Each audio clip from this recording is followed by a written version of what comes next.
የዋህነት የሚያስመሰግነውን ያህል ብልህነትም እንደዛው ያስመሰግናል። በእግዚአብሔር ቤት ውስጥ የተሻለው የማገልገያው መንገድ ምንድነው? የትኛው ነው? ሰዎች በችግር በጭንቅ የሚረዳቸው አጥተው የነበሩ ሰዎች ከአጋንንት ስራት ነፃ እንዲወጡ እነ ጳውሎስ የተዉትን እኛ ደጅ ነው የምንጠራው። ሰው ነህ ይላቸዋል። አፍተር ኦል ሰው ነህ። በጨዋነት እንዳለን መንፈሳዊነት ከጨዋነት በላይ ተነጋግረን እናውቃለን። እኔ እናንተ እንተዋወቃለን። ከዚህ በፊት እንትን ብለህ ታውቃለህ? እሺ እንመጣለን። እኔ በነዳጅ እሱ ደግሞ በጸጋ ያገለግላቸዋል።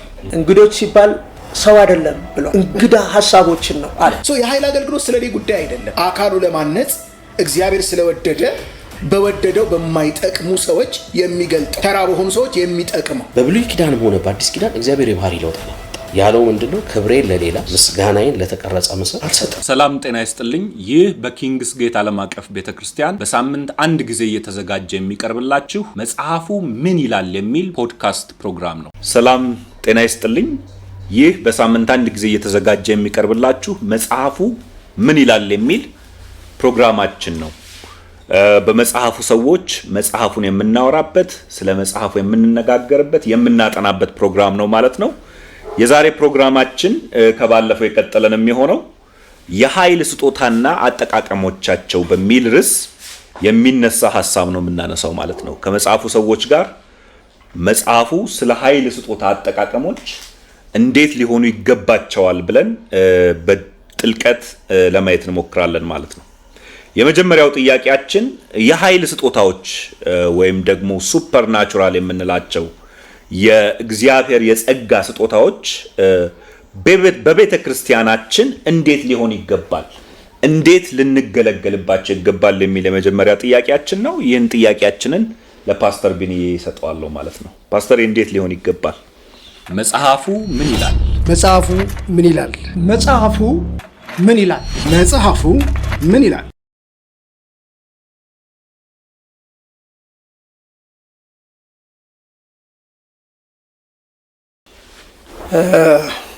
መልካም ሐሳብ ነው። የክርስትና ጉዞ በህዋነት ብቻ ሳይሆን በብልህነትም ልንጓዘው የሚገባ ጉዞ ነው። መንፈሳዊነት ጉዞ ራሱ ማለት ነውና የዋህነት የሚያስመሰግነውን ያህል ብልህነትም እንደዛው ያስመሰግናል። ንቁነት እንደ ርግብ የዋሆች ሁኑ እንደ እባብ ብልሆች ሁኑ ይላል እና ሁኑ ነው የሚለው የመሆን ጉዳይ ነው። መንፈሳዊነት ማለት ነው የመንቃት ጉዳይ ነው። ነገሮችን በአግባብና በስርዓት ይዞ የመምራት ጉዳይ ነው እና የትኛውም መንፈሳዊ አገልግሎትም መንፈሳዊነት የሚገለጥባቸው ነገሮች በሙሉ አግባብና ስርዓት ሊኖራቸው፣ መንገድ አካሄድ ሊኖራቸው ይገባል ማለት ነው። እንዳውም ክርስቲያኖች ከተመሰሉባቸው ብዙ ምሳሌዎች አንጻር ስናየው እያንዳንዱ ከመንቃት ጋር በአግባብ እና በስርዓት ካለ አካሄድ ጋር ተያይዘው የቀረቡት። ከስህተትም ደግሞ መጠበቅ የምንችለው እውነትን እያወቅንና የእውነትን እውቀት በጣም እያገኘን በመጣን ቁጥር ነው። በቤተ ክርስቲያን ውስጥ የመንፈሳዊ አገልግሎት ዋና ዓላማ ነውና ሐሳቡ ዋና ዓላማ ለእግዚአብሔር ክብር ወይም ለክርስቶስ ኢየሱስ ስም ምስጋና የሚሆንና ለአካሉ ጥቅም ለአካሉ መታነጽና መገንባት ሊውሉ የሚችሉ ስጦታዎች ናቸው እና በስጦታዎቹ ራሱን የሚገልጥ ራሱን የሚያከብር ዓላማንም ሰጥቷል። ምን ማለቴ ነው? ወንጌልን ሲሰጠን ከነስርዓቱን የሰጠን፣ ስጦታዎቹንም ሲሰጠን ከነስርዓቱን የሰጠን እና ሁሉም በአግባብና በስርዓት ሊቀርብ ሊሰጥ የሚችል ብቻ ነው ማለት ነው እና መንፈሳዊ አገልግሎት የጸጋ ስጦታዎች በቤተ ክርስቲያን ውስጥ አስፈላጊነታቸው ጥያቄ ውስጥ የሚገባ አይደለም። ለምን? አስፈላጊነታቸውን በመጽሐፍ ቅዱሳችን በብዙ ታሪኮች በብዙ መንፈሳዊ ክስተቶች የተገለጠ የተብራራ ስለሆነ እንዳውም የመጽሐፉም አንድ ትምህርት እሱ ነው፣ የእግዚአብሔር ስጦታ።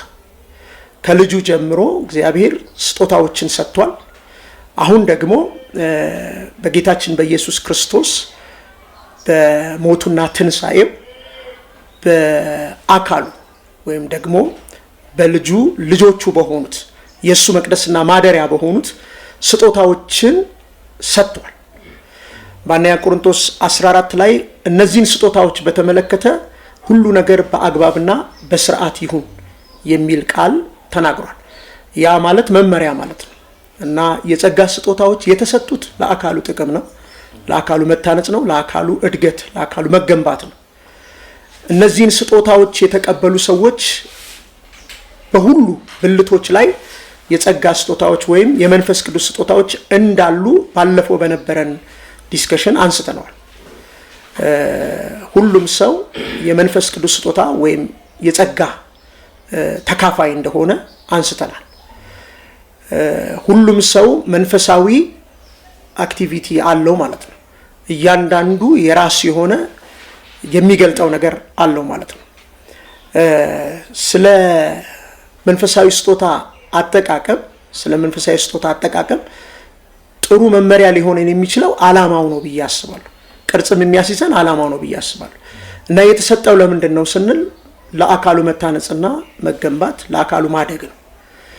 በዚህ በአካሉ መታነጽ መገንባት በአካሉ ውስጥ በሚሰራው ስራ ደግሞ እግዚአብሔር አንድ ሌላ ስራ ደግሞ እንዳለው ያመለክተናል። ያም ያልዳኑ ሰዎች ወደ መዳን እንዲመጡ የእግዚአብሔርን ዓለምና እግዚአብሔርን የማያውቁ ሰዎች እግዚአብሔርን የሚያዩበት እድል ከፋች ነው፣ እድል ሰጪ ነው ራሱ ስጦታ። እና የኃይል ስጦታ አጠቃቀም በቤተ ክርስቲያን ውስጥ መስመር ካልያዘ፣ መልክ ካልያዘ የዛኑ ያህል ደግሞ የሚያድነውን ያህል ያጠፋል፣ የሚያመጣውን ያህል ደግሞ ወደ ውጭ ሰዎችን እንዳይመጡ ይመልሳል ማለት ነው። ስለዚህ አንድ ነገር ላይ ትኩረት አድርጌ ልናገርና ወዳጆቼ ለሚቀጥለው ንግግር ሀሳቡን ማሳለፍ ፈልጋለሁ። የጸጋ ስጦታዎች ራሱን የሚገልጥበት ብቻ ሳይሆን የዘላለም ዓላማውንም በሰዎች ውስጥ የሚያሰርጽበት መንገድ ነው።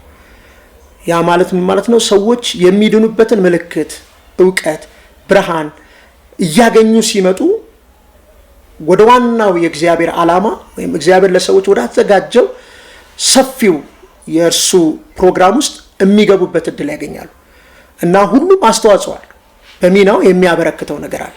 የጸጋ ስጦታ ለምሳሌ በአንደኛ ቆሮንቶስ ከ12 ጀምሮ በሚናገርበት እስከ 14 ባለው የመጽሐፍ ቅዱስ ክፍል ውስጥ ለምሳሌ ትንቢትን ብናነሳ እግዚአብሔርን የማያውቅ ሰው ትንቢት በሚሰማበት ጊዜ የተሰወረው ስለሆነ የሚገለጠው እግዚአብሔር በዚህ አለ ብሎ ይላል የሚል ቃል እናገኛለን። ስለዚህ እግዚአብሔር የሚታወቅበት፣ እግዚአብሔር በህልውና፣ እግዚአብሔር በማንነቱ፣ እግዚአብሔር ዛሬም የሚሰራ አምላክ መሆኑ የማያውቀው ማለት የማያምነው ሰው እንኳን የሚያውቅበት እድል ያገኛል ማለት ነው። ከአካሉ መታነጽ ባለፈ ሌሎች ሰዎች ይህንን አገልግሎት በትክክል ቤተ ክርስቲያን ከተጠቀመችበትና በአግባብ ይህን ስጦታ ከገለጠች ካቀረበች የማያምኑ ሰዎች ወደ ማመን ይመጣሉ፣ እግዚአብሔርን ለማወቅ እድል ያገኛሉ። ስለዚህ በቤተ ክርስቲያን ውስጥ የመንፈስ ቅዱስ ስጦታ ወይም የጸጋ አገልግሎቶች በሚገባ መያዝ አለባቸው፣ በአግባብም መሰጠት አለባቸው። ለዚህም የመጽሐፍ ቅዱስ መመሪያ ከተጠበቀ ሁሉም አገልግሎት ለክብር፣ ለመታነጽ፣ ለሌሎች ሰዎች መዳንም ምክንያት ይሆናል ማለት ነው። ስለዚህ 3 ነገሮች ማስቀመጥ እንችላለን። የጸጋ ስጦታዎች በቤተ ክርስቲያን ውስጥ እንደሚገባ መገለጥ ከቻሉ ለእግዚአብሔር ክብር፣ ለስሙ ምስጋና ይሆናል። ለቅዱሳን መታነጽና መሰራት፣ መገንባት ምክንያት ይሆናል። ለሌሎች ሰዎች ደግሞ መዳን ሌላኛው ምልክት እና መንገድ ይሆናል ማለት ነው። በጣም ትክክለኛ ሐሳብ ነው የተነሳው። የኃይል ስጦታዎች እግዚአብሔር በእኛ መካከል የሚሰራበት አንደኛው መንገድ እንደሆነ በጣም በግልጽና በእውነት የምናውቅ ሰዎች ነን። አንደኛ ብቻ አይደለም፣ ግን ያው ብቸኛ አይደለም፣ አንደኛው ነው እንጂ ብቸኛ አይደለም። ይሄንን ስንል የኃይል ስጦታዎች በቤተ ክርስቲያን ውስጥ እግዚአብሔር እየሰራ እንዳለ በእኛ መካከል የሚገለጥ እንደሆነ ኃያል አምላክ የእኛም አምላክ እንደሆነ የምናይበት አንደኛው መንገድ እንደሆነ ግልጽ ነው። ግን ይህ የተመሳሳዩ የኃይል ስጦታ ለነቀፋም ምክንያት የሚሆንብን እንደሆነ ደግሞ ግልጽ ነው። ከአጠቃቀም ከአደራረግ ስህተት የተነሳ ማለት ነው። ስለዚህ ይሄንን ልናወራውና ልንነጋገረው መምጣታችን በጣም ትክክለኛና እውነተኛ ሐሳብ ነው ማለት ነው። ሁለተኛው ጥያቄ የሚሆነው ለካስዬ ነው። የኃይል ስጦታ በእግዚአብሔር ቤት ውስጥ የተሻለው የማገልገያው መንገድ ምንድን ነው? የትኛው ነው የሚለውን ካስዬ ልጠይቅህ እፈልጋለሁ። መጽሐፉ ምን ይላል? መጽሐፉ ምን ይላል? መጽሐፉ ምን ይላል? መጽሐፉ ምን ይላል?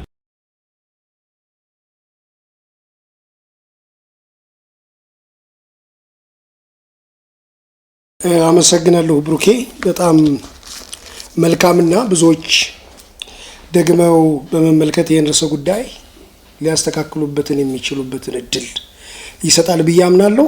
እንግዲህ የተሻለ የኃይል አገልግሎትን በቅዱሳኑ መካከል ለማገልገል ስጦታውን የሚሰጠውን አምላክ በስጦታው ምን ሊያደርግ እንደወደደ ከቅዱስ ቃሉ ማወቅ በጣም ጥሩ ነው። በጣም ጥሩ ነው። እንግዲህ ደጋግመን እንዳልነው የጸጋ ስጦታ የክርስቶስን አካል ከማነጽ አንጻር ለቤተ ክርስቲያን የተሰጠ እንደሆነ ኤፌሶን ምዕራፍ 4 ከ11 እስከ 12 በግልጽ ተቀምጧል። ስለዚህ የጸጋ ስጦታ እግዚአብሔር ለቤተ ክርስቲያን መታነጽ ለቅዱሳን መሰራት ምክንያት አድርጎ እንደሰጠው ጸጋው የሚገለጥባቸው አገልጋዮች በሙሉ በአንድነት ሊስማሙ ይገባል። እንግዲህ ምንጊዜም የተሻለውና መልካም ነገር ወይም ደግሞ ትክክለኛው አጠቃቀም የሚሆነው ነገሩ የተሰጠበትን የመጀመሪያ ዓላማ በቅጡ ማወቅ፣ በቅጡ መረዳት መሰረታዊና ብቸኛው ምክንያት ነው። አለበለዚያ ግን አዎ ለሰዎች ጥቅም፣ ለስጋ ጥቅም፣ ፕራይድ፣ ሙገሳን፣ ስማቸውን፣ ገንዘብን፣ ስግብግብነትን፣ ምግባረ ብልሹነትን ይዞ ሊመጣ ይችላል። ይዞ መምጣት ብቻ ሳይሆን ቤተ ክርስቲያንንም ሆነ ጸጋው የሚገለጥበትንም አካል ተጠያቂ የሚያደርግ ነው። መጽሐፍ በትክክል ይናገራል። ስለዚህ አካሉን ለማነጽ እግዚአብሔር ለቤተ ክርስቲያን የሰጠውን ለቅዱሳን የሰጠውን አገልግሎት ስጦታው የሚያርፍባቸው ሰዎች እንደሚገባ አድምተው ማወቅ አለባቸው። የመጀመሪያው ነጥብ ነው። ሁለተኛው የእግዚአብሔር ኃይል በስራ ላይ እንዳለ እግዚአብሔር አክቲቭሊ እየሰራ እንዳለ በቅዱሳኑ መካከል ራሱን የሚያስታውቅበት ራሱን የሚገልጥበትም ነገር ነው። እግዚአብሔር አለ ብለው ሰዎች እንዲያምኑ የሚፈውስ አምላክ፣ የሚረዳ አምላክ፣ ድል የሚሰጥ አምላክ፣ ኃይል የሚሰጥ አምላክ፣ የሚያንጽ አምላክ እንደሆነ ይታወቅ ዘንድ በትክክል መጽሐፍ ቅዱስ ገልጾት እናያለን። ሰዎች ወደ ክርስቶስ ኢየሱስ የህይወት ሙላት እንዲመጡ፣ ከጣዖት አምልኮት እንዲመለሱ፣ ሰዎች በችግር በጭንቅ የሚረዳቸው አጥተው የነበሩ ሰዎች ከአጋንንት ስራት ነፃ እንዲወጡ፣ ወደ ሰላም እንዲመጡ የሚገለጥ ነው የኃይል አገልግሎት። ለምሳሌ ሐዋርያት ሥራ ምዕራፍ 8 ፊልጶስ በሰማርያ ተገኝቶ ኢየሱስን ሰበከላቸው ይላል መጽሐፍ። ኢየሱስን በሰበከላቸውና በእጁም ያደርጋት የነበረው ምልክት ባዩ ጊዜ ይላል አመኑ። ብዙ እርኩሳን መናፍስት ከብዙ ሰዎች ላይ ይወጡ ነበር፣ አንካሶች ሽባዎች ይዘሉ ነበር ይልና ይሄንን ትርክት የሚጨርሰው ግን የዛችም ከተማ ሰላም ታላቅ ሆነ ይላል። ስለ እግዚአብሔር መኖሩን ለማሳየት ወንጌል እንዲስፋፋ ወንጌል ኤፌሶን ምዕራፍ 1:10 በመጨረሻ በክርስቶስ ኢየሱስ ሁሉን ለመጠቅለል ነው ተብሎ ተጽፏል። ስለዚህ በክርስቶስ ኢየሱስ ሕይወት የመስቀሉ ስራ ፍጥረት ሁሉ ተደርሶ ጌታ ኢየሱስ ክርስቶስም እንዲመጣ መምጣቱንም ከመፈጸም አንጻር ጥቅም ላይ እንደሚውል መረዳት ለአገልጋዮች በጣም አስፈላጊ ነው። በጣም አስፈላጊ ነው። ባለፈው ብሩኬም እንደምታውቀው ቴዲ አንስቶታል። ምዕራፍ 13 በልስጥራን ሊሰውላቸው ባሉ ጊዜ ሸሽተው ወደ ህዝቡ እንደው ሲጨርሰው ታሪኩን ሲጨርሰው መጽሐፉ በጭንቅ አስተዋቸው ነው የሚለው እና በጣም ያስገርመኛል። በዚህ ዘመን እነ ጳውሎስ የተዉትን እኛ ደጅ ነው የምንጠናው። አለማወቅ ነው እና እውቀትን ግዛት አትሽጣት የሚላል መጽሐፍ እና የምታደርገውን ነገር እንደሚገባ ማወቅ ትርፉ እንዳጎስ ያደርገዋል። በእውነት ለትውልድም ደግሞ ለሚቀጥለውም ትውልድ የሚረባ ነው። ስለዚህ የኃይል አገልግሎት እግዚአብሔር የሚገለጥበት ነው። እግዚአብሔር ራሱን የዘላለም አጀንዳውን የሚፈጽምበት ነው። ከዚህ በመለስ ግን አሁን በምድራችን ላይ እንደምናየው የኃይል አገልግሎት የጸጋው ስጦታ የኃይል አገልግሎት የሚሰራበት ሰውዬ ለራሱ ጥቅም ሲመነዝረው ይታያል። ገንዘብ የሚያገኝበት፣ ፕራይድ የሚያገኝበት ራሱ የተለየ ሰው እንደሆነ ምናልባትም ከክርስቶስም ከፍ እንዳለ ሊያስብ ይችላል። ይሄ በጣም ትልቅ ውድቀት ነው። በእውነት የአገልጋይነት ስሜት ወርደን እንድናገለግል ጌታ ኢየሱስ በታላቁ ፍቅር እርስ በርስ ማገልገል እንዳለብን ታላቅ መሆን ወርዶ ማገልገል እንደሆነ በዮሐንስ ወንጌል ምዕራፍ 13 ላይ ሲገልጥ ራሱ ነው እግራቸውን ያጠበውና የሁሉ የበላይ ሊሆን የሚወድ እንደዚህ የሁሉ አገልጋይ ይሁን ይላልና በተለይም የኃይል አገልግሎትን የሚያገለግሉ ሰዎች ሁሉን በማገልገል ካራክተር ምሳሌ የሆነ ማንነትን ሊያቀርቡ ይገባሉ። ነገር ግን ከዚህ እውነት ውጪ የኃይል አገልግሎትን በሰው አስተሳሰብ የምንነዳ ከሆነ የምናደርግ ከሆነ ጥቅም ላይ የምናውለው ከሆነ 3 መሰረታዊ ችግሮችን ያስከትላል በመንፈሳዊ ዓለም። አንደኛ የወንጌል እንቅፋት ይሆናል። በዋናነት የእግዚአብሔርን የዘላለም አጀንዳ ወይም የልጁን የኢየሱስ ክርስቶስን የመስቀል ስራ ላይ ሰዎችን እንዳይገዛ እንቅፋት ያስቀምጣል። ሰዎች ይሄንን የወረደ ስራ እያዩ ምክንያቱም የኃይል አገልግሎት የሚገለጥባቸው አገልጋዮች አገልግሎቱን በገንዘብ የሚቀይሩ ነጋዴዎች፣ ቸርቻሪዎች ሆነው ካገኘ በነፃ ተቀብላችኋል በነፃ ስጡ የሚለውን የማቴዎስ ወንጌል ምዕራፍ 10ን እውነተኛ የወንጌል እውነት የካደ ነው። ስለዚህ እንቅፋት ያስቀምጣል፣ በጠላትነት ይኖራል ማለት ነው። የሚያገለግለውን ጌታ ተቃውሞ ይገልጣል። አንዱ እሱ። ሁለተኛ ቤተ ክርስቲያንን በሐሰተኛ አስተምሮ ይሞላል፣ ምንጭ ይሆናል። ከዛ ተነስተው ዶክትሪን ዴቨሎፕ ሊያደርጉ ይችላሉ። የቤተ ክርስቲያንና አንድነት ተቃውሞ ጥቅም ላይ ይውላል፣ ይከፋፍላል፣ ያስታብያል፣ ወንድማማችነትን ያጠፋል፣ ፍቅርን ያጠፋል። ለሐሰተኛ አስተምሮ ምንጭ ሆኖ ያገለግላል። ስነ ስርዓት አልበኝነት፣ ፍቅርን ማጥፋት፣ ቂመኝነት፣ የራስን ጥቅም ማሳደድ በፍጹም ከእግዚአብሔር የማይጠበቅ ባህሪ ከዓለም የሆነ ከአጋንንት የሆነ ባህሪ ይታያል። እዚህ ላይ መረሳት የሌለበት የአጋንንቱም ዓለም ደጅ አድርጎ ይጠቀመዋል። ይህን ነገር በጣም ደጅ አድርጎ ይጠቀመዋል። ስለዚህ ሶስተኛው ከዚህ እውነት ውጪ መለኮታዊው አምላክ ክብሩን ሊገልጥበትና ፍጥረታቱን ወደ ራሱ ሊሰበስብ የገለጠውን ኃይል ሰዎች ለራሳቸው ጥቅም ለውጠውት የሚጠቀሙ ከሆነ ፍርድም አለው። ይህንም በደንብ ሁለተኛ ጴጥሮስ ምዕራፍ 2 ከ1 እስከ 3 ባነብ ደስ ይለኛል። እንደዚህ ይላል። ሁለተኛ ጴጥሮስ ምዕራፍ 2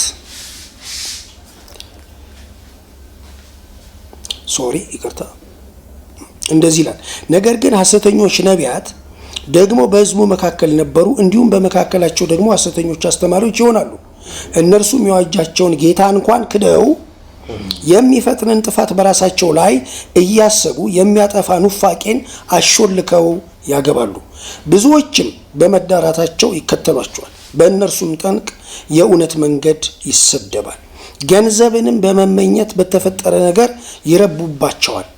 ፍርዳቸውም ከጥንት ጀምሮ አይዘገይም፣ ጥፋታቸውም አያንቀላፋም ይላል እና የተቃወሙት አምላክ ክርስቶስ ኢየሱስ ጅራፍ ሰርቶ በደጁ አደባባይ ለመልካም የተጀመረውን የመሰዊያውን ስርዓት ለገንዘብ ማግኘት የተጠቀሙትን ሰዎች ጅራፍ ሰርቶ ከቤቱ ጠርጎ እንዳወጣ እግዚአብሔር ዛሬም ቢሆን ለቤቱ የሚቀና አምላክ ነው። የንስሐ ጊዜ እንደሆነ የመመለሻ ጊዜ እንደሆነ ይህንን ፕሮግራም የማየት እድል የገጠማቸው የኃይል አገልጋዮች በእውነት እግዚአብሔርን ወደ መፍራት እንዲመለሱ ወደ ንስሐ እንዲመለሱና እንደ ቃሉ እንዲያገለግሉ። ጌታን የምናገለግለው ገንዘብ ለማግኘት፣ ትርፍ ለማግኘት፣ ዝና ለማግኘት፣ ከበሬታ ለማግኘት፣ ታጅበን ለመውጣት፣ ታጅበን ለመግባት አይደለም። ልናገለግል ነው። የወደቀው ድረስ ሄደን እንድናገለግል የእግዚአብሔርን በጎነት እንድናሳይ እንደተጠራን ሊሰመርበት ይገባል። እዚህ ላይ ምናልባት ጊዜ ከወሰድኩ ይቅርታ እየጠየቁ እነዚህ የቤተ ክርስቲያንንም ኃላፊነት እዚህ ላይ መጥቀስ ፈልጋለሁ።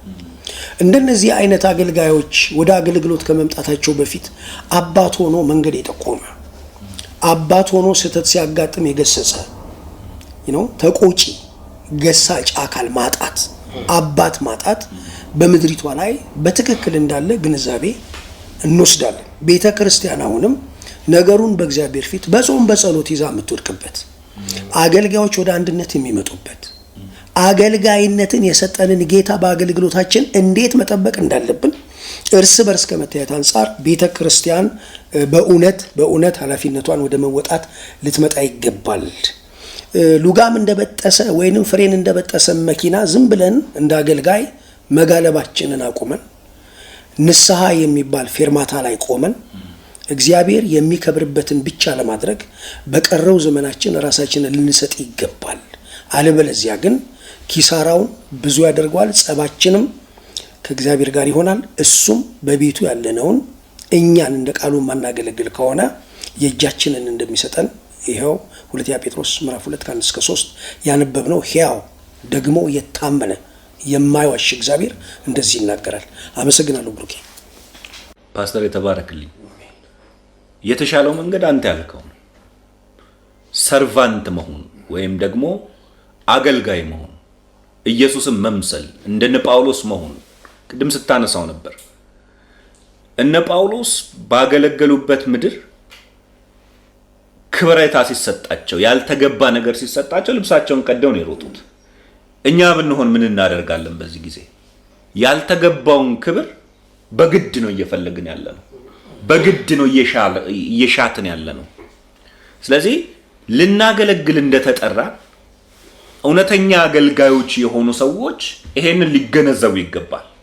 ስለ ሐሰተኞቹ አላወራም። እውነተኛ የሆኑት እንኳን የእግዚአብሔርን እውነት የሚናገሩት እንኳን የተጠሩት ሊያገለግሉ እንጂ ሊገለገሉ አይደለም። ጌታ ሊያገለግል ነው የመጣው። እኛም እንድናገለግል ስንጠራ ልናገለግል ነው የተጠራ ነው። ታሶ የሚያገለግል ሰው ደግሞ ዝቅ ብሎ ነው ማገልገል ያለበት። ማነስ አይደለም። ባይሰው ማገልገል ኢየሱስ አገልጋይ ነበር አይደለ? ማነስ አይደለም። ከአንዱ ማነስ አይደለም። ስራ ነው፣ ጥሪ ነው። ስለዚህ የማገልገያ ስፒሪት ሊኖረን ይገባል። ልንከብርባቸው አይገባም። ሰዎች ላይ ልንከብርባቸው አይገባም። ያልተገባ ጥቅምም አንፈልግም፣ ልንፈልግባቸውም አይገባም። ያልተገባ ክብርም አንፈልግም፣ ልንፈልግባቸውም አይገባም። ሰው እንደሆንን ማሰብ አለብን። ዲያ አይደለንም አይደለ? ሰው ነን። አንድ ታሪክ አውቃለሁ። የሮም ቄሳሮች አሸንፈው ሲመጡ ሀያላ ነገር አድርገው ሲመጡ አንድ ሰው ይቀጠርላቸዋል አሉ። ጆሮአቸው ውስጥ አንድ ነገር የሚነግራቸው ሰው ነህ ይላቸዋል። ሰው እየጨፈረላቸው ኃይለኛ ናችሁ አሸንፋችኋል እያላቸው ሰው ነህ ይላቸዋል። አፍተር ኦል ሰው ነን። ኢየሱስ እንኳን ሰው ነው፣ ፍጹም ማለት ነው።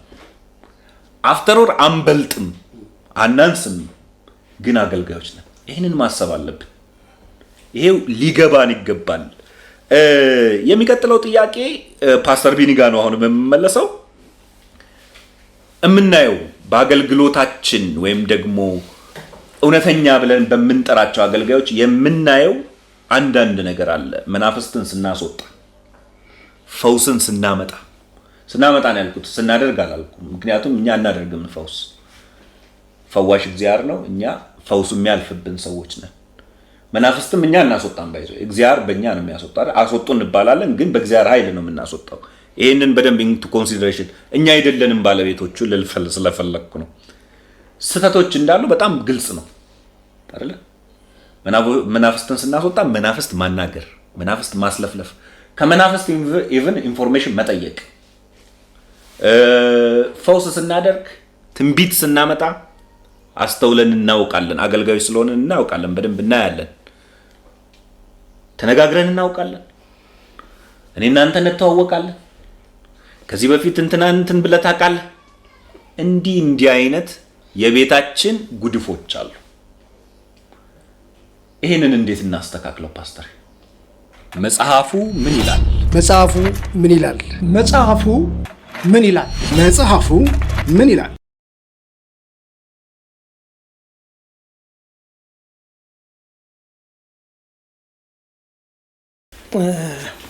እንዴት እናስተካክለው ከሚለው እንነሳ። በጨዋነት እንዳልል መንፈሳዊነት ከጨዋነት በላይ ነው። እኛም የተጠራነው ከጨዋነት በላይ በሆነ መንፈሳዊነት እንድንገኝ ነው እና ልናስተካክል የምንችለው መንፈሳዊ በመሆን ነው።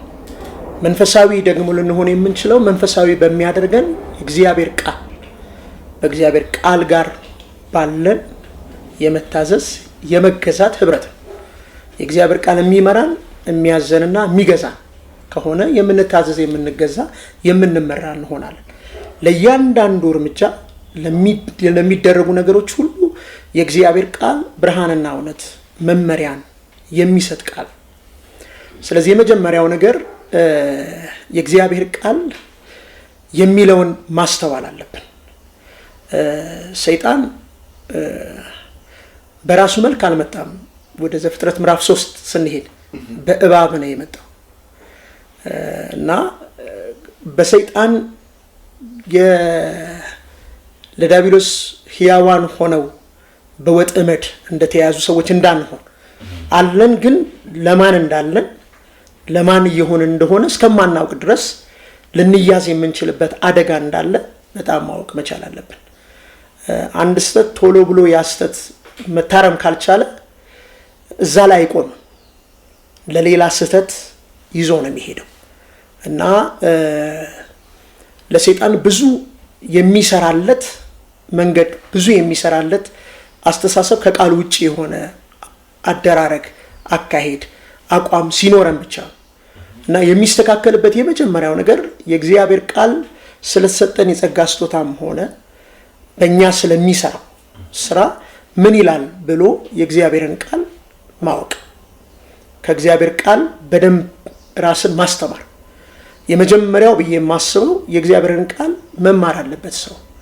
የትኛውም ሰው በምንም አይነት የአገልግሎት ስጦታ ይቁም በቤተ ክርስቲያን ውስጥ የመጀመሪያ ነገር የእግዚአብሔር ቃል በስጦታዎቹ በጸጋ አገልግሎቶች ምን እንድናደርግ እንደሆነ ያ ስጦታ የተሰጠን ማወቅ አለበት ማለት ነው እና የመጀመሪያው ነገር ከጨዋነት በላይ የሆነ መንፈሳዊነት ነው። መንፈሳዊ ሰው ለመሆን ደግሞ የእግዚአብሔር ቃል እሱ ነው መንፈሳዊ የሚያደርገን። እሱ የሚሰጠን እውቀት፣ እሱ የሚሰጠን ጥበብ ማለት ነው። ወደ ችግሮቹ ስመጣ ችግሮቹ የሚመነጩት የመጀመሪያው ነገር የእግዚአብሔርን ዓላማ ባለማወቅ ነው። ስጦታ የተሰጠበት ዓላማ አለ። እግዚአብሔር ዓላማ አለው። ምንም አይነት ነገርን ወደ ህይወታችን ሲያመጣ ዓላማ አለው። ያንን ዓላማ ካለማወቅ ነው የሚመነጨው። እሱ ደግሞ ቶሎ የሚደፈን አይደለም። ካላወቅን ልንዘጋው ስለማንችል ያንን ደጅ፣ ያንን ቀዳዳ ደግሞ ሰይጣን እየተጠቀመበት ይመጣል እና ሁለተኛ ቆሮንቶስ 11 ላይ የተጠቀሰው ያ ውድቀት የቆመ ውድቀት አይደለም። እንዴት እንደቀጠለ መጽሐፍ ይነግረናል። እባብ በተንኮሉ ይላል ሔዋንን እንዳሳታት ለክርስቶስ ካለ ንጽህና እንዳይለውጣችሁ ብዬ እፈራለሁ። ለካ ሰው ይለወጣል። ስተትን ቶሎ ካላቆመ ስተትን መምሰል ይጀምራል እና ምን ይሆናል አሁን የተሳሳተ ስተት የፈጸመ ሰው ሳይሆን አልሞ የተሳሳተ ሰው፣ አልሞ ስተት የሚያደርግ ሰው ወደ መሆን ሰውየው ይለወጣል። አደጋ አለው ማለት ነው እና በአጋንንት በማውጣት በፈውስ በትንቢት ስጦታ የተለየ ክብር አንፈልግ። ራሱ አጋንንት ማውጣት ክብር ነው። የእግዚአብሔር ክብር ሲገለጥ፣ የእግዚአብሔር ኃይል ሲገለጥ ራሱ የተሰወረ ነገር የሚገልጥ ድምፅ፣ የትንቢት ድምፅ ሲመጣ ራሱ ክብር ነው። ምንም ሌላ አንጨምርለትም። እኔን ታቀኛለህ ወይ እንተዋወቃለን ወይ ሳይል ራሱ ክብር ነው የተሰወረን ነገር መግለጥ። ፈውስም እንደዛው አንድን ሰው በትክክል ፈውስ እስከሆነ ድረስ ምንም እኮ አይጋነንለትም። ልታሞቀው ልታገንለት አትችልም። በቃ ያሞ የነበረ ሰው ተፈውሷል። ስለዚህ ራሱ ክብር እንደሆነ ጸጋው የራሱን ክብር እንደሚያሳይ የራሱን ክብር እንደሚያስተጋባ እርግጠኛ መሆን መቻል አለብን። እኛ ያንን ጸጋ ልናከብረው ሳይሆን ራሱ ከብሮ የመጣ እንደሆነ መረዳት አለብን ብዬ አስባለሁ። ግን ለስህተቶች በጣም ይዳርጉናል ብዬ የማስበው ቁመት መለካካት፣ ፉክክር የምንለው ነው። ያ ደግሞ ከምን ይመጣል? ብዙ ሰው እንዲሰማን እኛን ፈልጎ እንዲመጣ ከመፈለግ ይመነጫል። የሆነ ቦታ ላይ እየተገለጠ ያለው ነገር ሰውን ይሰበስባል። ስለዚህ እዚህ ጋር የተለየ ነገር ካልመጣ ሰው እንደማይመጣ አድርጎ ማሰብ ያ ለፉክክር ይዳርጋል። ስለዚህ የማይሆን ነገር ሰው እንዲጨምር ያደርጋል ማለት ነው። በእግዚአብሔር ቃል ላይ መቀነስ መታዘዝ የማንፈልገውን ያሳያል። መጨመር ደግሞ በጣም የምንፈልገውን ነገር ያሳያል። ስለዚህ በሁለቱም ማየት ይቻላል። በእግዚአብሔር ቃል ላይ ሰው ለምን ይቀንሳል? መታዘዝ የማይፈልገው ነገር ካለ ይቀንሳል። ለምን ይጨምራል? በጣም የሚፈልገው ነገር ካለ ይጨምራል። እና መቀነስና መጨመር በእግዚአብሔር ቃል ላይ በመንፈሳዊ አደራረግ ላይ ለምን ይመጣል ካለ ከሰውየው ፍላጎት ጋር ይያያዛል። አንድ ሰው እንግዶችን በመቀበል ትጉ የሚለውን ቃል እንግዶች ሲባል ሰው አይደለም ብሏል። እንግዳ ሀሳቦችን ነው አለ። አያችሁ፣ ምን ሻረ? አካል ሻረ። ለምን? አካል ይጠይቀዋል። ለሰውየው ማውጣት ይጠይቀዋል፣ ለሰውየው መቁረስ ይጠይቀዋል፣ ለሰውየው የሆነ ነገር ይጠይቀዋል። ስለዚህ አካልን ሻረና ሀሳብ አመጣ። ስለዚህ ሰውየው ምን አረገ? ቤቱን ዘግቶ ለእንግዳ ሀሳብ ራሱ እንዲያዘጋጅ። ምን ያህል አደገኛ ነው ይሄ! ሊትራሊ የሰማሁትን ነው የምነግርህ። እንግዳችን በመቀበል ትጉ ሲል ስለ ሰው አታስበዋል። የሚገርማችሁ የስህተት ነገር ልክ እንደዚህ ነው። አካልን ይሽርና የሆነ ነገር፣ እውነተኛውን ነገር ይሽርና የሆነ ነገር። ስለዚህ ሰውየው የፈለገው ነገር አለ ወይ በዛ በሚነግረው ጉባኤ ላይ መሰማት ፈልጓል። ለሐሳቡ የሆነ ቦታ ፈልጓል ማለት ነው። እንደ እግዚአብሔር ቃል እንዲይዙ ሳይሆን። ስለዚህ የእግዚአብሔርን ቃል ሰይጣንም እኮ ጠቅሷል። በነገራችን ላይ ወዳጆች፣ ሰይጣን ሲጠቅስ ጥቅስን የጠቀሰው ግን የእሱን ሐሳብ ለእሱ ሐሳብ በሚሆን መልኩ ነው የጠቀሰው። ጌታ ኢየሱስ ሲመልስስ ጥቅስን የጠቀሰው ግን በእግዚአብሔር ሐሳብ ነው የመለሰው። ስለዚህ አንዱ ጥቅስ ከጥቅስ ጋር እንዴት ይረታታል? አንደኛው ሲጠቅስ ሐሳቡን ይዞ ስለሆነ የጠቀሰው፣ ይሄኛው ግን ጌታችን ግን ምሳሌያችን ግን ሲጠቅስ ግን የእግዚአብሔርን ሐሳብ ይዞ ነው የጠቀሰው። ስለዚህ ሰዎች የትኛውንም ነገር ሲያደርጉ የራሳቸውን ሐሳብ ካደረጉ ጥቅሱ አይደለም ዋናው ነገር፣ ሐሳቡ ምንድነው ነው፣ የተላለፈው ነገር ምንድነው ነው። ስለዚህ ሰዎች ራስን ከማክበር እንዲከበሩም ከመፈለግ እንደገና ደግሞ ከሰዎች ጥቅምንም ትርፍንም ለማግኘት ሲሉ ወደ እንዲህ አይነት ነገር ውስጥ ይገባሉ። ይሄ ማለት እውነተኛው አጋንንት ማውጣት፣ እውነተኛው ፈውስ፣ እውነተኛው ትንቢት ስለሌለ አይደለም። እሱ አለ፣ እሱን ደጋግመን ስላነሳ ነው። ግን ለስህተት ሰው የሚዳረገው ግን በዚህ ምክንያት ነው። እና አጋንንትን ማስለፍለፍ አየር ለመያዝ ይባላል። ይሄን ቃል ልጠቀመው ብዙ እንትን ባይልም መንፈሳዊ ቤት ውስጥ ያለ ልንጠቀመው የሚገባ የመጽሐፍ ቋንቋ አይደለም። ግን የጊዜው አካሄድ ይህንን ቋንቋ አምጥቶታል።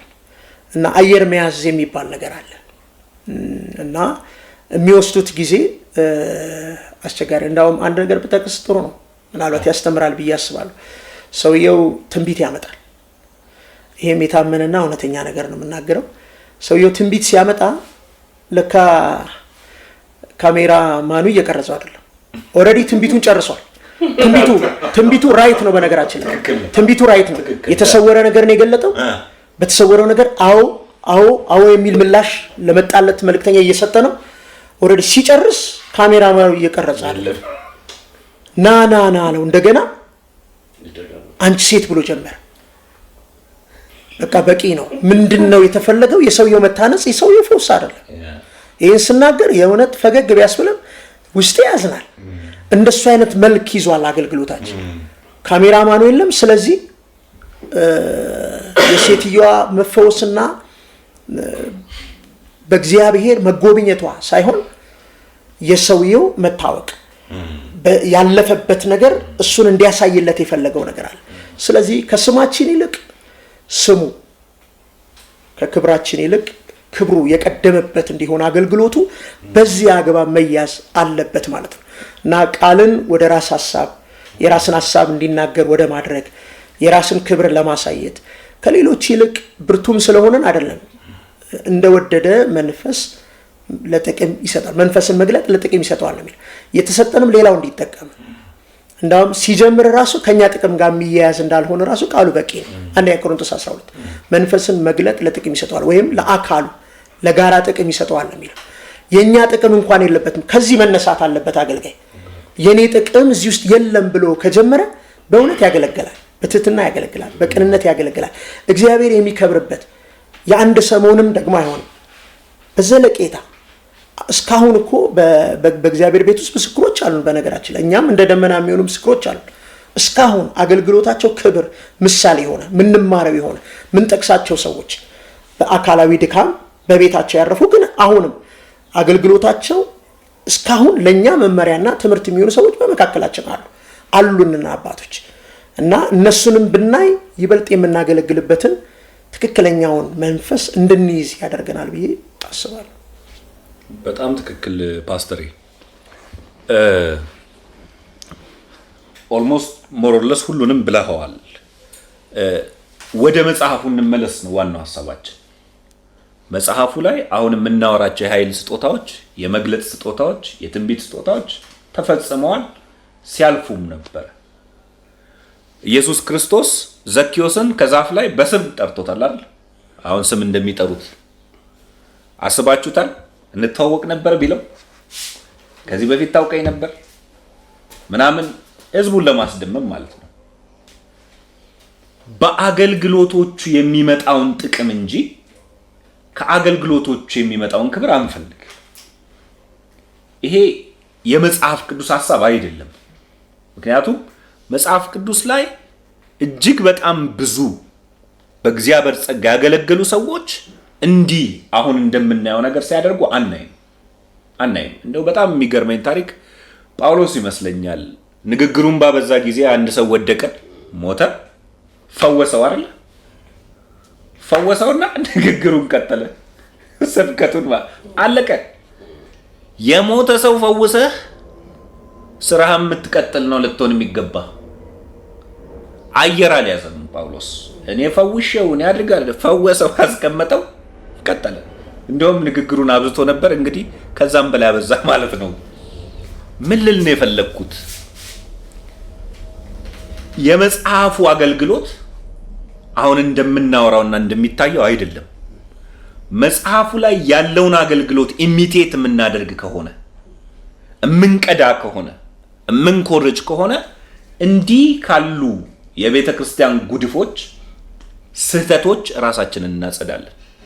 ስለዚህ ዋነኛው ዓላማችን እግዚአብሔርን መምሰል፣ መጽሐፉ የሚናገረውን መምሰል ሊሆን ይገባዋል ማለት ነው።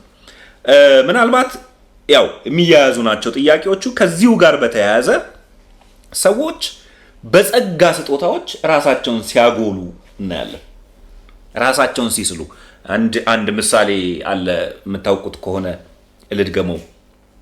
አንድ ተለቅ ያለ ሰው በመድረካችን ላይ ይሰበካሉ እና ከኋላው ከጀርባው የኢየሱስ ስዕል አለ እና አንዲት ሕፃን ልጅ ሌላ ጊዜ የሚሰብኩት አነሳነስ ያሉ ሰዎች ስለሆኑ ኢየሱስን ታየው ነበረ በስዕሉ። ያ ተለቅ ያለው ሰውዬ መጥቶ ሲሰብክ ኢየሱስን ሸፈነው።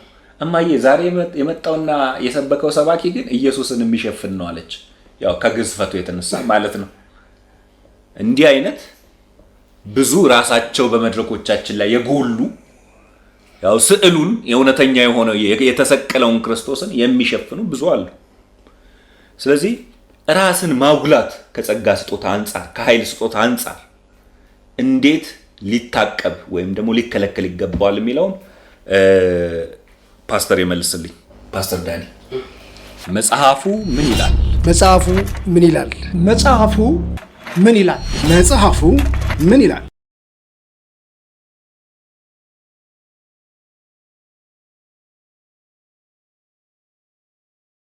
እሺ፣ አመሰግናለሁ ብሩኬ። እንግዲህ መጀመሪያ የእነዚህ ሁሉ መሰረታዊ ችግር ነው ብዬ የማስበው የኃይል አገልግሎት የትልቅነት ወይም የእግዚአብሔር ቅርብነት የመጠጋጋት ማሳያ ተደርጎ በአገልጋዮችም በተገልጋዮችም መቆጠሩ ነው ብዬ ነው የማስበው። ወዳጅ መሆን አለ አይደለም፣ የቅርብ መሆን እና ምናልባት ከዚህ በኋላም ወደ አገልግሎቱ መስመር የሚገቡ ሰዎችም ይህንን ሰምተው እንዲማሩበትም ምንድን ነው የእግዚአብሔር ወዳጅ የመሆን መለኪያ ማሳያ።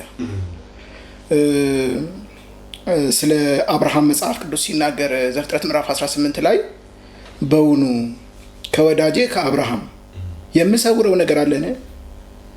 እርሱ ልጆቹንና በቤቱ ያሉ ሰዎችን ሁሉ ፍርዴንና ጽድቄን የሚያስተምር እንደሆነ አውቃለሁ እና ይላል።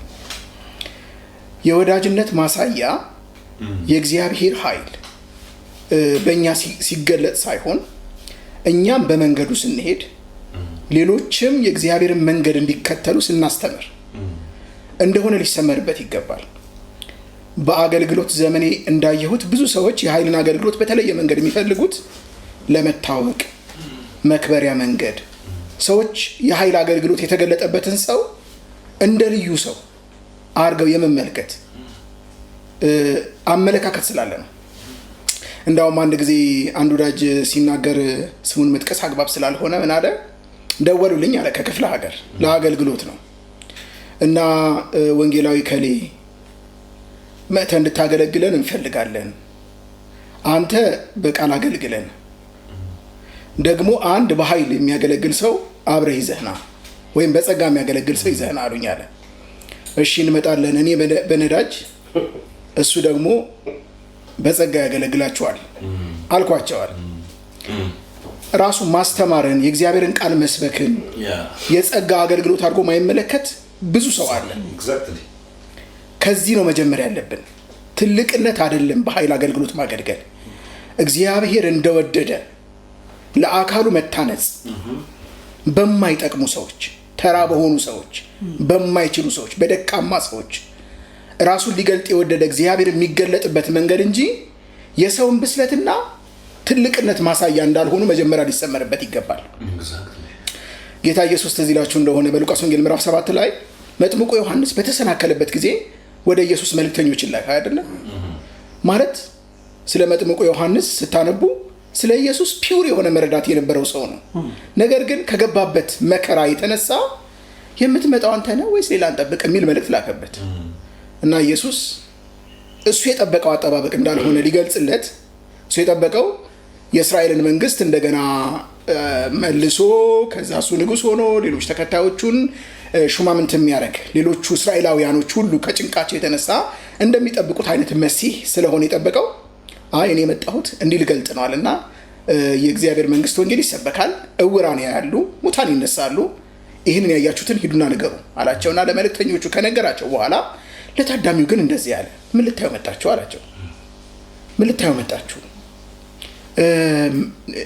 ቀጭን የተልባ እንትን ልብስ ጨርቅ እንደዚህ የለበሱ ናቸው፣ እነሱ በነገስታት ቤት አሉላችሁ አለና አንድ ሁለት ነገር ጠቀስና ነብይ ነው አለ። አዎ ነብይ፣ ከሴት ከተወለዱ ሁሉ መጥምቁ ዮሐንስን የሚያህል ነብይ የለም አለ። አንድ ተአምር እንኳን አላደረገም ይህ ሰውዬ። አንድ የኃይል አገልግሎት በዘመኑ አላደረገም።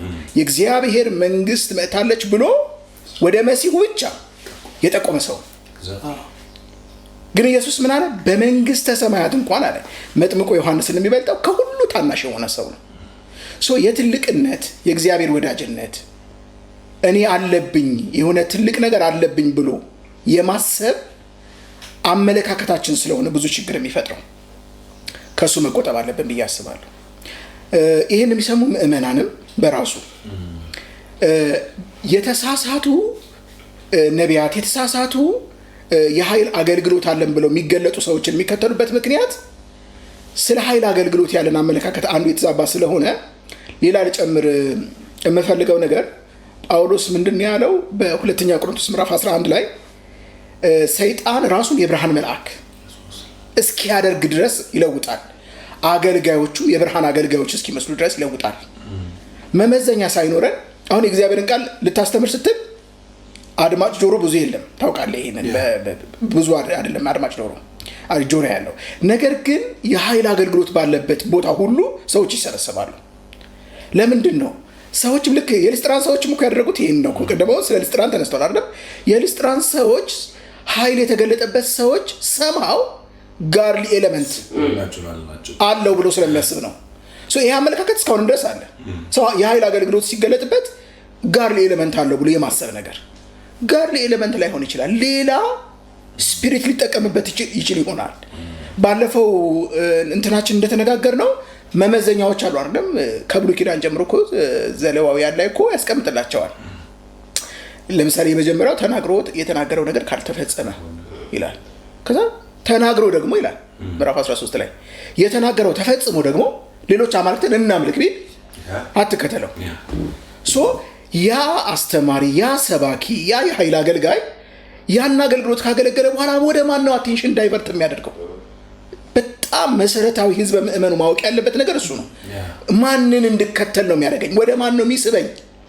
ጳውሎስ ወንጌላችን የኃይል አገልግሎት ነው። ባለፈው እንደተነጋገርነው ዓለም ራሱ የተዘጋጀው ይላል ዕብራውያን ምዕራፍ 11 ላይ ዓለም በእግዚአብሔር ኃይል ነው የተዘጋጀው።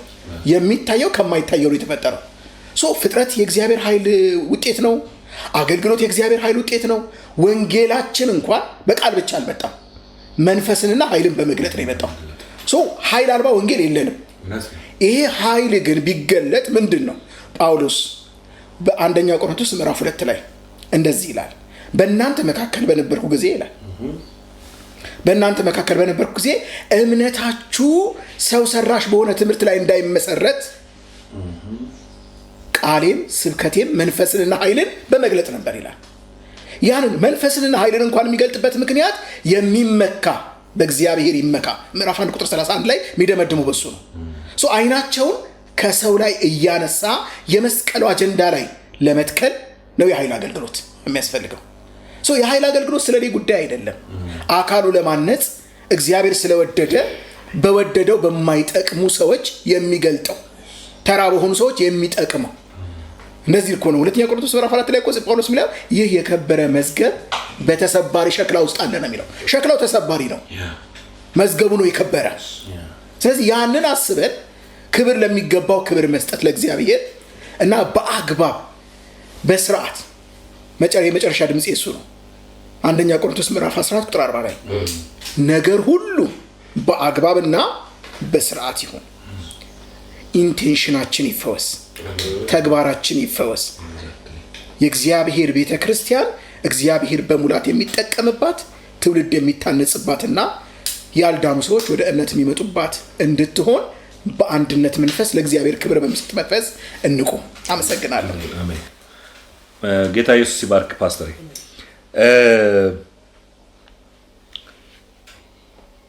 የጸጋ ስጦታዎች እርግጥ ነው ራስ ማውጊያ አይደለም። የኛም የብቃታችን መግለጫዎችም አይደሉም። ባይዘው ለሽልማት የሚቀርበው ካራክተራችን ነው ወይም ደግሞ የሮጥነው ሩጫ ነው እንጂ በተሰጠን የስጦታ ልክ የሮጥነው ሩጫ እንጂ የተሰጠን የጸጋ ስጦታ ልክ የሽልማት ምክንያትም ሊሆኑን አይችሉም።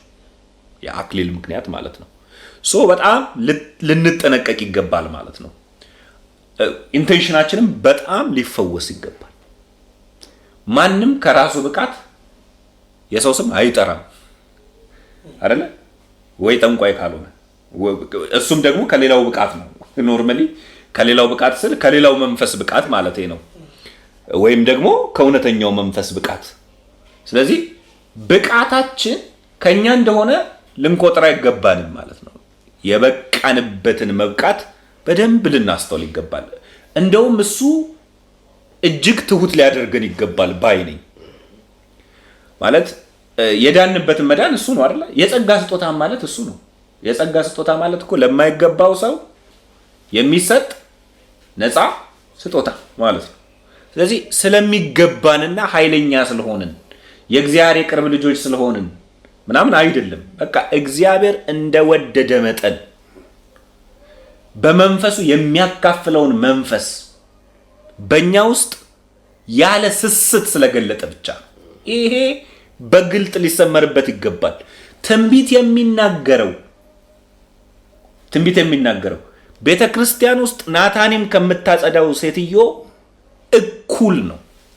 ይሄ ምንም ሳናወላወል የምንናገረው ነው። እሷም ተሰጥቷት ነው፣ እሱም ተሰጥቷት ዛሶ። ስለዚህ ትንቢት መናገር የመንፈሳዊነት ትልቁ መገለጫ አይደለም። ጥሩ ነው፣ ሁላችን ትንቢት ልንናገር ጥሩ ነው፣ ሁላችን ልናገለግል ጥሩ ነው። ግን የመንፈሳዊነት ትልቁ ልኬት አይደለም። ይህንን ልናውቅ ይገባል። ማገልገል የመንፈሳዊነት ትልቁ ልኬት አይደለም።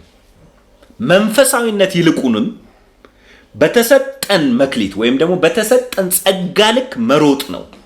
የተሰጠንን ጸጋ በትክክል መረዳት ነው። በትክክል አንደርስታንድ ማድረግ ነው። እግዚአብሔር የሰጠበትን ዓላማ አከናውኖ ማለፍ ነው። ለምን ሰጠ? ከዛ በኋላ ደግሞ እንዴት አድርገን የሰጠንን ጸጋ እንጠቀምበት ብሎ ማለፍ ነው። ስለዚህ it's not complicated ነፃ መሆኑ ብቻ በቂ ነው። ባይዘው ላለመኮፈስ ነፃ መሆኑ በቂ ነው አይደለ? ሰው ተጋብዞ እንዲህ እንደማለት ነው።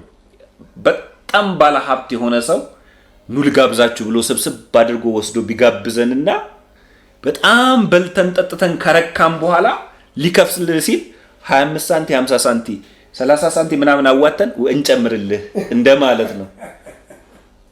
አይበቃም ያንተ እንደማለት ነው። እውነቱ ግን እኛ ያዋጣንበት አይደለም። ብናዋጣንበት እንደውም ይረክሳል። ካዋጣን የኛም ከሆነ ይረክሳል ነገርየው። ያረከሰው ታላቅ የሆነው የሱ ስለሆነ ነው፣ የሚኮራበትም አይደለም። ልንል የሚገባው ምንድነው? የተጋበዘ ሰው በነፃ የተሰጠው ሰው ቴንክ ዩ አመሰግናለሁ ዛሱ በቂ እሱ ነው። ከዚሁ ጋር በተያያዘ የመጨረሻ ጥያቄያችን የሚሆነው እነዚህ የምናገለግልባቸውና የምንገለገልባቸው የጸጋ ስጦታዎች እንዲሁም ውጤታቸው ክብር ሰጪነታቸው ለማን ነው መሆን ያለበት? ቴዲዬ መጽሐፉ ምን ይላል? መጽሐፉ ምን ይላል? መጽሐፉ ምን ይላል? መጽሐፉ ምን ይላል?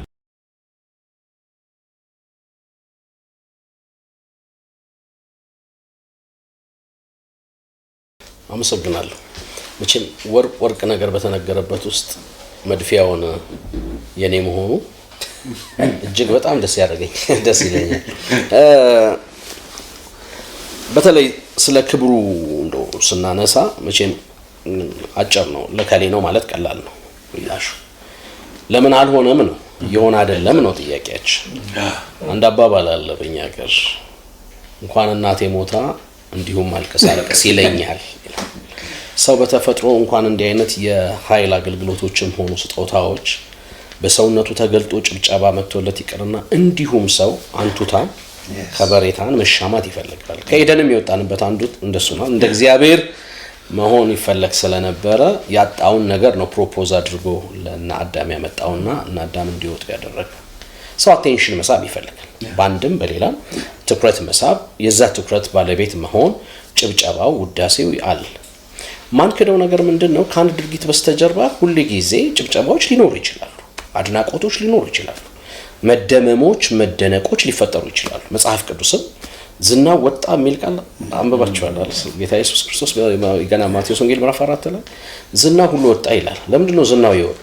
ያደረጋቸው ነገሮች በማህበረሰብ ውስጥ እንግዳ የሆኑ ነገሮች ስለነበሩ ዝናው እንዲወጣ አድርጓል። ያ ብቻ አይደለም። ሐዋርያት ሥራ ምዕራፍ 5 ላይ ለምሳሌ የሆነው የገዛ ገንዘባቸውን በዋሹ ጊዜ ጴጥሮስ ተናገረ። መንፈስ ቅዱስን ታታልሉ ዘንድ ስለምን በልባችሁ ሰይጣን ይሄንን አስገባ አላቸው። ከዛ ባልንም ሚስትንም ባወጣባቸው እንግዲህ የሆነባቸው ድርጊትና ፍርድ ቀላል ነገር አይደለም። ከዛ በኋላ እንዲሁ ነው፣ በጣም ተፈሩ ይላል። እንዲያው ማንም ደፎ ህብረት ሊያደርግ ከነሱ ጋር ሊተባበር እስከማይችል ድረስና የእግዚአብሔር ማስፈራት ወድቆ ነበር ይላል። ትልቁ ጉዳይ ለምን ይሄ መጣ ሳይሆን ይሄ ነገር የሆነባቸው ሰዎች እንዴት ነው ማኔጅ ያደረጉት ነው። the point is that እሱ ነው በጣም መሰረታዊ ነገር። ለምን መጣ አይደለም፣ ለምን አጨበጨበ አይደለም። ማናችንም አሁን እኛም እየተደመምን ነው እስከዛሬ አይደለም። አንድ ሰው መጣ፣ መልእክት መጣ፣ በምንም መንገድ ይበለው እንተዋወቃለን ነው የማይበል ምንም ይበል ብቻ የመጣው ነገርን confirmed ሲሆን ደስ ይለናል፣ ሐሴት እናደርጋለን። ከዛስ በኋላ የምሰጠው ምላሽ ምንድነው? ቅድም የተነሳው የዘዳግሙ ሐሳብ አለ። ለምሳሌ በመካከለ ነብይ ቢሆን ያለ ሁሉ ቢሆን እኮ ነው የሚለው። ከዛ በኋላ ውጤቱ ምንድነው ነው? በብሉይ ኪዳንም ሆነ በአዲስ ኪዳን እግዚአብሔር የባህሪ ለውጥ አላመጣም። ያለው ምንድነው? ክብሬን ለሌላ ምስጋናዬን ለተቀረጸ ምስል አልሰጠም። ስለዚህ እግዚአብሔር የክብር ባለቤት ነው። አሜን። ሁለተኛ ደግሞ የጠየቀው የራሱ የሆነውን ባደረገው ነገር ነው እንጂ የሱ ያልሆነውን አልፈለገም። አይደል? ለምሳሌ አሁን እነ ኤልያስ ተሟግተዋል፣ እነ ጌዲዮን ተሟግተዋል። ተሟግተውም እኮ የእግዚአብሔርን ስም አስከበሩ አይደል? ከጌዲዮን ጋር ሲያያዝ ለምንድን ነው በዓል ራሱ ተነስቶ አይሟገትም ወይ ብሎ አባትየው እስኪናገር ድረስ ይሩ በዓል ተባለ አይደል? ከበዓል ጋር ተሟጋች ተብሎ የእግዚአብሔርን ስም አስመለሰ። ፈርሶ የነበረውን የእግዚአብሔርን መሰዊያ ሰራ ምናምን። አልቲሜት ጎሉ ምንድነው የውጤቱ ሲባል እግዚአብሔር ነው የሚለን። ኤልያስን ማንሳት እንችላለን። ከበዓል ጋራ ተሟግቶ መዓት ነገር ካደረገ በኋላ እስከ ቀትር የሰርክ መስዋዕት እስኪያቀርቡ ድረስ ሁሉ ካደረጉ በኋላ ተራው ሲደርስ አንድ ነገር ነው ያለው። የአብርሃም የይስሐቅ የአብርሃም አምላክ የይስሐቅ የእስራኤል አምላክ በእስራኤል አምላክ እንዳለ ይታወቅ ዘንድ እኔም ያንተ ነቢይ መሆኔ ይታወቅ ዘንድ ይሄንንም በቃልህ እንደማደርግ ይታወቃል። ይሄ ብቻ አይደለም፣ ህዝቡንም በቃልህ እንደመለስክ ይታወቅ ዘንድ አለ። እሳት ወረደች ይላል። ከዛስ በኋላ ምንድን ነው ያደረገው? ሰዎች ሁሉ ወድቀው ለእግዚአብሔር ሰገዱ። ከዛስ የበዓል ነቢያትን ሰበሰበና ወደ ፍርድ እንዲከታቸው አድርጓል።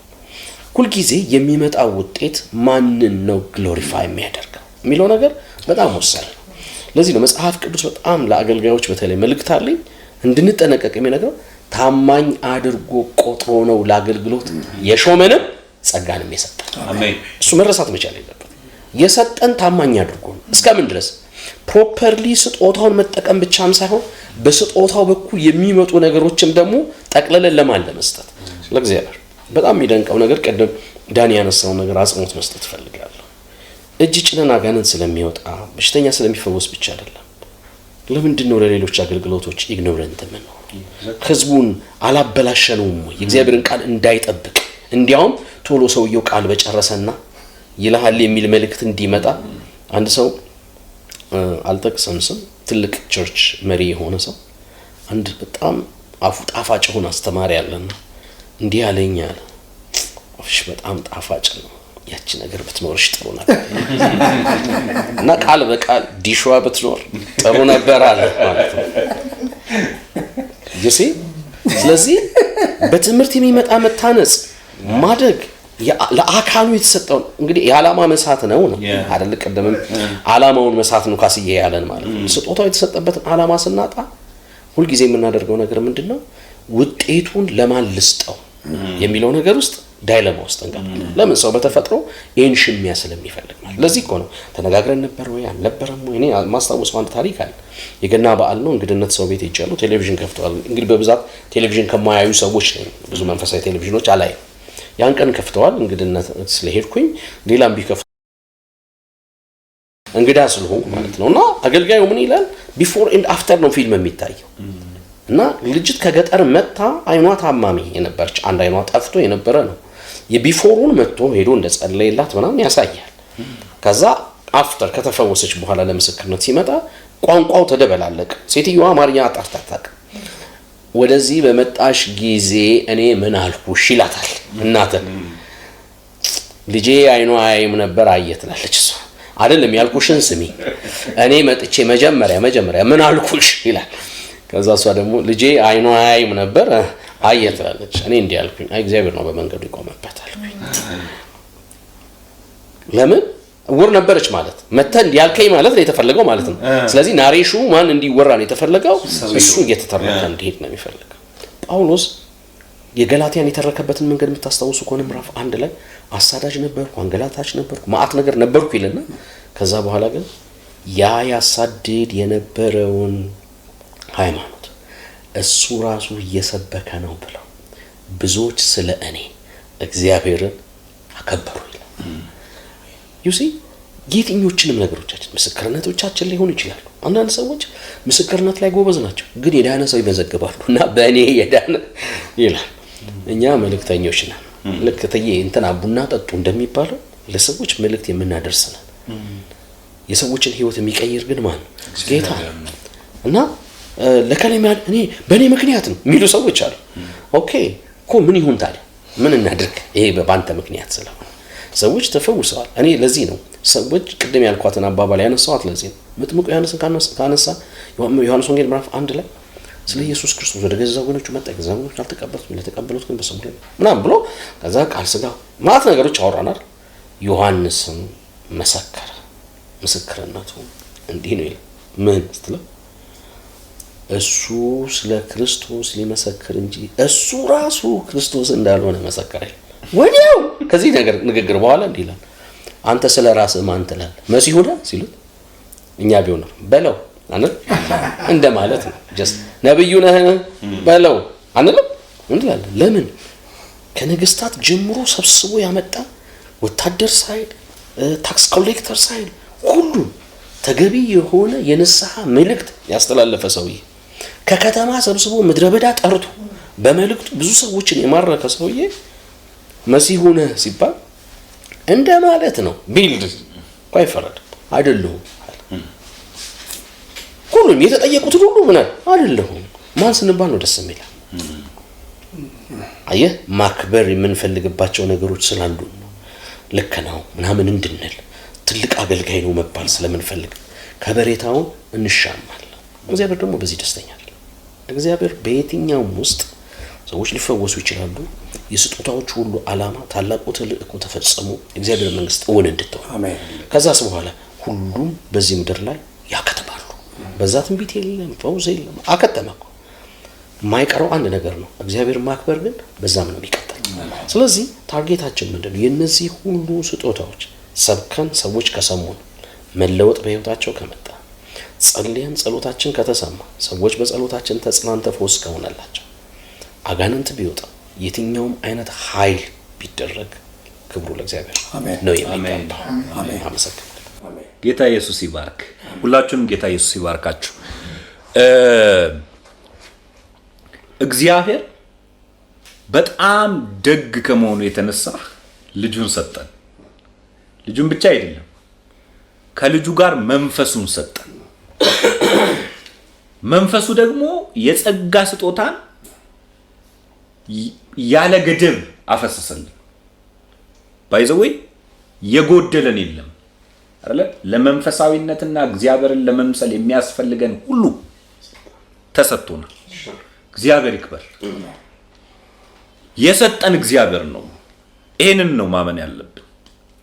እግዚአብሔር የከለከለን በእኛ ሊሆን ከሚገባው ያሳነሰብን ያጎደለብን የለም። እንደ ልጅ ሞልቶብናል። ኢየሱስ ይክበር። ኢየሱስ ይክበር። የሞላብን እግዚአብሔር ክብሩን ግን ለማንም አይሰጥም። ሞልቶብናል። እግዚአብሔር አፍሶብናል። እግዚአብሔር ከሚገባው በላይ ጸጋውን ያለ መጠን ያፈሰሰው። ይሄ በጣም ግልጽ ነው። ሰዎች ይሄንን ከተቀበልን በኋላ የነበርንበትን ማስታወስ ደግሞ በጣም ቆንጆ ነገር ነው ብዬ አስባለሁ። ጳውሎስ ሁል ጊዜ ደማስቆን ያስታውሳል። የነበረበትን የሚያስታውስ ሰው ኢንቴንሽኑን መፈወስ አለበት። በቃ የዛሬው ውይይታችን እንዲህ ብለን ማብቃት አለብን። አገልጋዮች ኢንቴንሽናቸው መፈወስ አለበት። እግዚአብሔር በብቸኝነት ሰጪነት እንደሰጣቸው ማመን አለባቸው። ክብሩ ሁሉ ደግሞ የሱ መሆኑን ማመን አለባቸው። ኢንቴንሽናቸው ማገልገል ብቻ መሆን አለበት። አገልግለን የማንጠቅም ባሪያዎች ነን ብለን መቀመጥ መቻል አለበት። የለም ከዛ የሚበልጥ የለም ባይዘው፣ ከዛ የሚልቅ የለም ባይዘው። እግዚአብሔርን ከማገልገል የሚበልጥ ነገር የለም። የሰማይን ስራ የእግዚአብሔርን ነገር ከማውራት የሚበልጥ ነገር የለም። የኛ ክብር አይበልጥም ባይዘው ከሱ። እንደው ደግሞ አንድ እውነተኛ ነገር ልንገራችሁ። እግዚአብሔርን ካገለገል ነው በኋላ የእውነት የሱን ነገር ካደረግን በኋላ የሚገባው ነገርን አናጣም። በቃ አለቀ። እንደው ያልተገባ እንደው እግዚአብሔርን የሚሻማ ተሻኒ የሆነ ነገር ከኢንቴንሽናችን ላይ ተጠርጎ መውጣት አለበት። ከአገልጋዮቻችን ኢንቴንሽን ላይ ተጠርጎ መውጣት አለበት። አለቀ። እግዚአብሔርን ማገልገል፣ የሰማይ ዜጋ መሆን፣ የሰማይ ነገር በውስጣችን መኖር በራሱ በቂ ነው፣ ከበቂ በላይ ነው። ምክንያቱም ከደማስቆ በፊት ኢየሱስን የምናሳድድ ሁላችንም ነበርን። የጥቁሩ መንግስት አገልጋዮች ነበርን። ማንም ይሄንን የሚያስታውስ ወደ ኋላ ሄዶ የሚያስታውስ ከሆነ ኢንቴንሽኑን መፈወስ ይችላል። ኢንቴንሽናችን የተፈወሰ አገልጋዮች እንድንሆን እግዚአብሔር ይርዳል። ደግሞም በየሚዲያው ላይ ያሉ ደግሞም እግዚአብሔርን የሚያገለግሉ በፈውስ እግዚአብሔርን ኃይል በመግለጥ በትንቢት በኃያል የጸጋ ስጦታ የሚያገለግሉ ሰዎች እግዚአብሔርን ከማገልገል የሚበልጥ ክብር የለም። እግዚአብሔርን ከመስበክ የሚበልጥ ክብር የለም።